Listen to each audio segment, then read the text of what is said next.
were missing as a child. What happened? My parents both worked full-time, and we had this neighbor, Ramona, who was like 50-something and would sometimes watch me after school. She wasn't like our regular babysitter or anything, just the nice lady who would let me hang out at her place if my parents were running late from work. Ramona was always super nice to me. She would bake these amazing chocolate chip cookies and let me watch whatever I wanted on TV. She had this huge collection of old movies and would tell me stories about when she was younger. Looking back now, she didn't have any family or other friends that I ever saw. It was just her in that little yellow house with all those ceramic cat figurines everywhere. Anyway, one Friday after school, Ramona was waiting for me instead of my mom, which wasn't that weird. Sometimes my mom would call her if she got stuck at work. But then Ramona was like, "Guess what? We're going on a special trip." And I was so excited because I hardly ever got to go anywhere fun. She told me my parents said it was okay for us to go on a surprise weekend trip to see this amazing butterfly garden in Ohio. She said they wanted it to be a surprise for me and they'd meet us there on Sunday. I remember being confused about why I didn't need to pack anything, but she said she already had everything I would need. So we got in her old blue station wagon and started driving. I remember being super excited at first, but then the drive kept going and going. Ramona kept telling me stories and playing music and giving me snacks so I wasn't bored or anything. But after a few hours, I started asking when we would get there and when I could call my parents. She kept saying stuff like,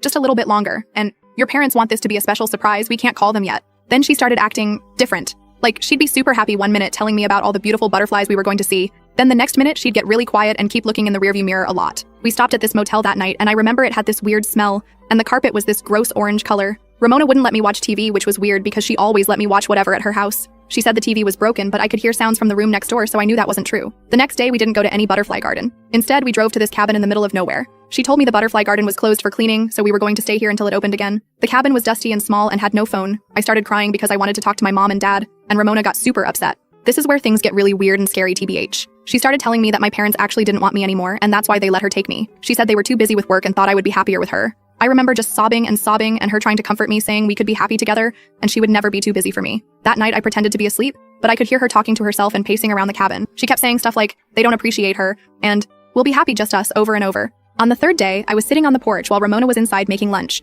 This old man walked by with his dog and waved at me. I waved back and he came closer and asked if I was there with my family. I told him no. I was with Ramona waiting for the butterfly garden to open. I must have looked upset because he asked if I was okay and if I wanted to pet his dog. I went to pet the dog and the man asked more questions about who Ramona was and where my parents were. I told him I hadn't talked to them in days and I really missed them. He got this weird look on his face and said he needed to go but would come back. Like an hour later, there were police cars everywhere. Ramona started freaking out, grabbing me and trying to run out the back door, but they already had people there too. I remember being so confused and scared, and this female officer wrapped me in a blanket and carried me to her car while Ramona was screaming that they were taking her baby. When I got home, my parents were crying and hugging me so tight I could barely breathe. They kept asking if I was hurt, or if she touched me inappropriately, which she didn't.